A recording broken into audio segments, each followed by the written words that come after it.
নিজের বা ওন। আমরা কথায় কথায় নিজের বা অন্যের বলে থাকি, আর এই নিজের বলতে কি বোঝায় এই নিয়ে আজকে একটু বলবো। একটা গ্রামে একটা বাচ্চা ছেলে আর তার মা থাকতো। তার বাবা শহরে কাজ করত।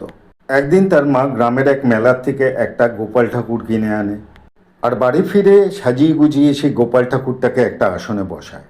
এরপর থেকে ওই মা সবচেয়ে আগে গোপাল ঠাকুরকে খেতে দিত, তারপর তার ছেলেকে। এই দেখে ছেলেটা ভাবলো যে আগে তো আমি খাবার পেতাম, এখন কেন গোপাল ঠাকুরকে দেওয়া হবে। সে একদিন তার মাকে বলল, মা, আমার আগে কেন গোপাল ঠাকুরকে খাবার দেওয়া হবে।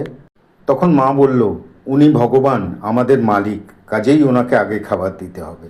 এই গোপাল ঠাকুরকে নিয়ে বাচ্চাটার মনে ক্ষোভ বেড়েই চলল। একদিন যখন বাচ্চাটার মা কাজে যাচ্ছে, তখন বাচ্চাটাকে বলল, গঙ্গায় গিয়ে এক কলসি জল নিয়ে আসবি। বলে মা বেরিয়ে গেল। বাচ্চাটা হাতে কলসি নিয়ে গোপাল ঠাকুরের কাছে গিয়ে বলল, খাবার বেলায় তো সবচেয়ে আগে খাও, কিন্তু কাজের তো কিছু করো না। আমি যাচ্ছি জল আনতে, তোমায় বলে যাচ্ছি এখানে থাকতে গেলে কাজ করতে হবে। এরপর সে যখন গঙ্গায় জল ভরতে যাবে, দেখলো গোপাল ঠাকুর তার হাত থেকে সেই হাঁড়িটা নিয়ে তাতে জল ভর্তি করে সাথে করে বাড়ি নিয়ে ফিরে এলো। তার মা বাড়ি ফিরে গোপাল ঠাকুরের জামা কাপড় ভিজে দেখে বাচ্চাটাকে খুব বকলো, ভাবলো সেই বোধহয় ভিজিয়েছে।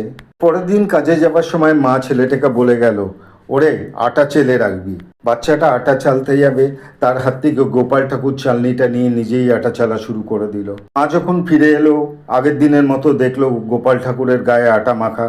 সে বাচ্চাটাকে আবার অনেক অনেক বকলো। বাচ্চাটা দিব্যি খেয়ে বলল, আমি কিছু করিনি মা, তবুও তাকে বকা শুনতে হলো।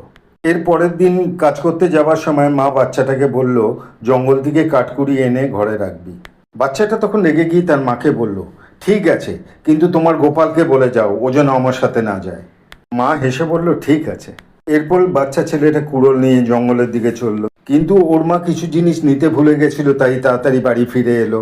এসে দেখলো যে ছেলেও নেই আর গোপাল ঠাকুরও নেই। তখন সে জঙ্গলের দিকে ছুটলো। তখন সে দেখলো তার ছেলে আসছে, সাথে এক যুবক পুরুষ কাঠ বয়ে নিয়ে আসছে। কাছে আসতেই সে বুঝতে পারলো এ তো স্বয়ং শ্রীকৃষ্ণ, তার গোপাল। তখন মহিলাটি শ্রীকৃষ্ণের হাত থেকে কাঠটা নিয়ে বলল, আমায় ক্ষমা করে দিন প্রভু। তখন শ্রীকৃষ্ণ বলল, ক্ষমার কি আছে, আমি তো নিজের ইচ্ছেই কাজ করছি। তুমি আর এই পৃথিবীর অন্য সবাই আমায় ভগবান ভগবান করো, একমাত্র তোমার ছেলেই আছে যে আমাকে নিজের ভাবে, নিজেকে আপন বলে, আমাকে শাসন বকাঝকাও করে।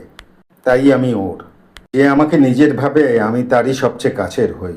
যদি ভিডিওটা দেখে ভালো লাগে, লাইক, সাবস্ক্রাইব, কমেন্ট করবেন। এরকম আরও ভিডিও নিয়ে আসছি। নমস্কার।